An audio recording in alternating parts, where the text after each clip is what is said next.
Hello everyone and welcome to Our Ventura TV. I'm Sandra Siepak. My guests today are Gina Peters and Nate Peters. Gina is the CEO and founder of Center4SpecialNeeds here in Ventura County, and Nate is a volunteer with the organization. Thank you for having us. Thank you so much for having us. Your nonprofit serves so many here in Ventura County. Yes. And the kids really benefit from this organization, and I want to hear more about it. So, I started Center4SpecialNeeds just about 8 years ago, actually, 8 years in June. And the reason why I started the organization was not only is Nate a volunteer, but he's my son. Good. And in having Nathaniel and our journey, Nathaniel was diagnosed on the autism spectrum. Okay. And as a parent, I just realized in our community there was so many things that were lacking for children and young adults.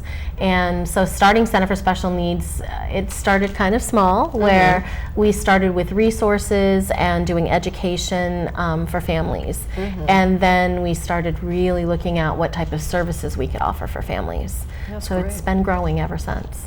Tell us some about your work with the organization. Well, sometimes I'll help out with social media posts, I'll help out in booths. I'll work booths with my mother and some of her colleagues. Nice. So you do trade shows and Yes. get the word out Yes. on the organization? For sure. That's great. Good spokesperson. He is. He does a really good job. I great. think for him, some of the things that's happened for him is he not only has learned about our programs, but he's become comfortable. Yeah, I've been very comfortable. Yeah. That's nice. Who he is, and learning more about his disability by being around others that are young adults. Sure, that and come into speaking the from office. experience, and he's gone through a lot of things, he can, better relate. You're right, absolutely, to many of the kids that come through the program. Building a foundation for these children, and especially teens too, makes such a difference. Tell us more about that, and how you do that, and how you kind of bridge that gap a little bit. Well, there's a misconception with when someone has a child with a developmental disability. Sure. A lot of people think, the government is there to support all of them, the school systems are there to support all of them, and really that's not the case. With the government, there's a population of individuals with a developmental disability that get some services. Okay. And then there's a whole population that don't qualify for those services. And it's really not based on income, it's based on, so if you're talking autism, whether your child is autistic enough to get services. Okay. But if you're looking at someone with just autism and the spectrum, every child with autism needs support and services. So that's where some of the gaps are in the community, and that's where we look to provide and bridge those gaps by providing some services. So like with our young adults, there's a lot of young adults that don't need someone there with them to participate in events. But yet they still need a place to go and a place to be, and it needs to be structured. Right. So we started a young adult social club, started about a year ago, and we started with one event, 10 individuals. We said we would do one event a month, and it's turned into between 4 and 6 events, and we have up to 25 young adults that come every event. So that's wonderful. There is a need. There's a great need. Absolutely. Now, let's go back and talk a little bit about the history. How many years ago did you start this? So it was 8 years. 8 years ago. And so it's grown from just a small So kind of out of my home and doing emails to, we have 3 office suites in Thousand Oaks, and we have a mom's night out, a dad's night out. Okay. We have a work program for young adults. We have social skills for kids and for teens. We have like a program that we just started called Tools for Teens. Tools for teens, right? Tools for Teens. That's great. To give them some extra support with school, preparing to get into the workforce, what that looks like. Which is so needed, Yes. especially when they reach the level of being a teenager. I think the kids are now focusing on what am I going to do after school, Right. and what will my purpose be in maybe a career choice or something I can do to, bring what I have, bring my skills to. Definitely. To a business or an organization. Yeah. So I think that's really important. Wouldn't you agree? Oh, for sure. I mean, Right. Some people have these opportunities, some of them don't. And this kind of bridges that gap between the people that don't and people that do. Right. Well, and also I think that when you have a child with a developmental disability, Sure. in the early years, you are really working on their deficits. You know, you're working to help improve whether it's speech or their cognitive ability or learning or some of the rigidity, whatever you're working on that is challenging them within their disability. So then when they become teenagers, you really need to start focusing, in my opinion, on what their strengths are. Sure. So they're not just feeling like I need all this help, but I do have gifts, and what are they? And how can we help facilitate them and navigate them to gain self-confidence and give them purpose in the world? What I'm finding is a lot of young adults will come to me and they have not, there's not been a place for them to have that opportunity. And when they come to Center for Special Needs, all of a sudden they feel that they are worthy and that they have purpose, they can be in the world, they have skills, they become self-confident, and it's really changed them. Sure. Do you see that, Nate, with the young adults that have worked there and come into the office? For sure. I mean, there's a night and day difference between when they first start, when they couple months in, a year in. Night and day for sure. Good. I think that's something I want to bring up to our viewers, is that your Center for Special Needs, your office staff is completely made up of those with developmental disabilities. I think that's a really important thing to talk about.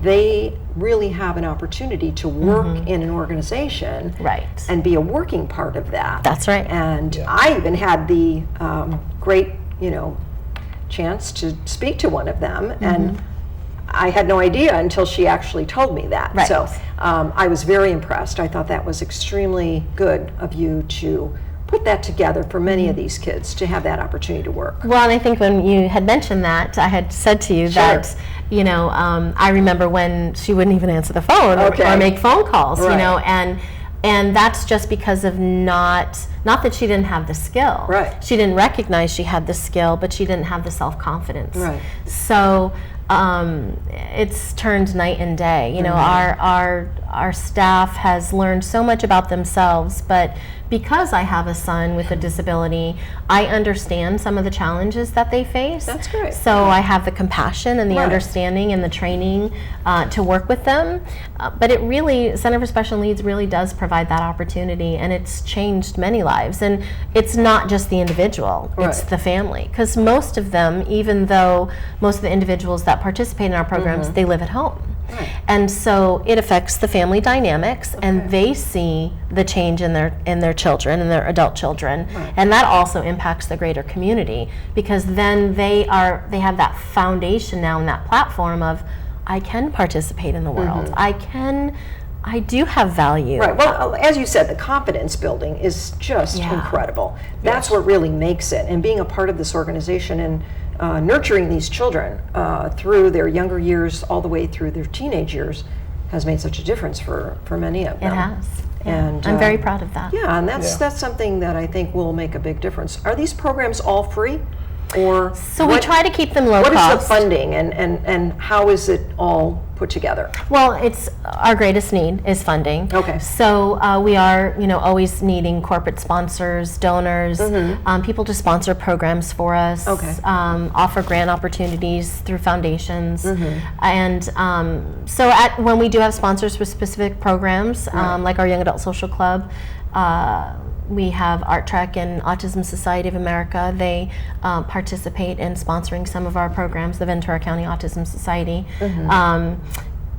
Then our programs are low cost. We have a few programs that are not as low cost and that we don't offer scholarships for, just because the need for funding. But we do try to keep everything really low cost. One thing I do offer for families is free consultations. Nice. Okay. And that's something that no one does in our community, where I certainly don't know everything, but what I don't know I find out from other colleagues, and it gives families an opportunity to say, okay, this is what we're struggling with. with, or this is what we think we need, and I really help direct them with the resources in the community, who accepts insurance, who doesn't, what services are offered and provided. Which makes a big difference right there. That really helps, Yes. a great many kids. Yeah. What about volunteers? Do you have a lot of volunteers in the organization? So, we, National Charity League is one of our partners. They volunteer with us, and so we have Bank of America as well. We have lots of individuals that come in that have special needs that volunteer. I think our greatest need are professionals right now. We're looking to do low-cost assessments and low-cost speech and occupational therapy in the office. So we're looking for professionals that do that. That will donate their time and come on in and help the organization. Yeah, our big picture is the Center for Hope. That's our big project. And that is where together we have all types of, it's a multidisciplinary center, so all different types of services that we offer. But the difference is that with the multidisciplinary center, we all collaborate together to serve the child, which is not being done anywhere. You have a developmental disability, you have a child that has a developmental disability, and you may go to see me to speech, and then you go to Newbury Park for OT, and then you have in-home behavior therapy, and no one talks to one another to collaboratively work. So for the Center for Hope, we want to bring hope to families and provide those services at low cost, all in one location, as a collaborative effort. That's nice. That's great to hear. You have special events too. We do have Fundraisers. special events. Yes, we do. And Yes, we do. we want to hear about those too. So you want to talk about our charity karaoke? Yeah, sure. So our charity karaoke, we have a singer that competes to get funding, and she's the singer actually. That is terrific. I believe you are singing "I Love Rock and Roll" by Joan Jett, right? That's the song that my son picked for me. How nice. Yeah. So that's a big fundraiser that you do. Is that every year you do something like that? Yeah, usually we have one big fundraiser once a year. Usually we have a gala every year. You do? So we have Bridging the Gaps of Hope Gala. And we are looking to do it every other year at this point. Having a gala is a lot of work. It definitely is. Our next event, a large event that we're looking at, is a magic night. We're going to host a magic night. But we always have a comedy night every year, which is a huge success. It's so much fun. That's a lot of fun. Yeah, we usually do it at Sunland Vintage Winery, right? Yes, one of our partners. I think it's really great that this is all coming together for so many kids. Nate, what would you offer in terms of giving advice to somebody who's coming into the organization, whether it be the teen program or the younger children's program? I would say just try it out, do your best. Right. And most people it works for, some people it doesn't, but I'd say... But give it a try. Yeah, give it a try. Right. I mean, the vast majority of people it does work for, but there's a small majority it doesn't. Right. I think it really, takes a little time for everybody to kind of warm up to it. Yeah. But once you warm up to it, you're usually good. Sure. I think everyone kind of comes in with anxiety, not knowing what to expect, and because the level of confidence. But you can say to teens and to young adults, what would you say to them other than give it a try?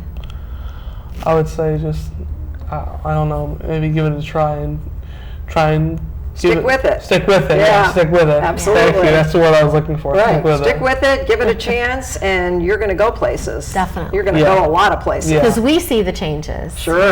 Even Nathaniel at 16, he can see the changes in the teens and the young adults that come walking through the door, and the little kids. Yeah, the little kids. That's good. The little kids, the ones that stick with it, like you said, there's a very big change in their behavior and social skills and stuff like that. If you could share the website with us so we can have viewers go to your website to get more information. So Center for Special Needs is all one word. Okay. And it's Center4SpecialNeeds.org. Or it's the number 4, right? It is the number 4. Yes. Or it's C4SN.org, and it's the number 4. Very good. Yes. I wish you so much great success with the organization. You're doing such a phenomenal job. And I know you're going to help a lot of kids out there in the future, too. Thank you so much for having us. Thank you very much. Thank you. Very much. And thank all of you for joining us today on Our Ventura TV. I'm Sandra Siepak. I look forward to seeing you next time. Bye, everyone.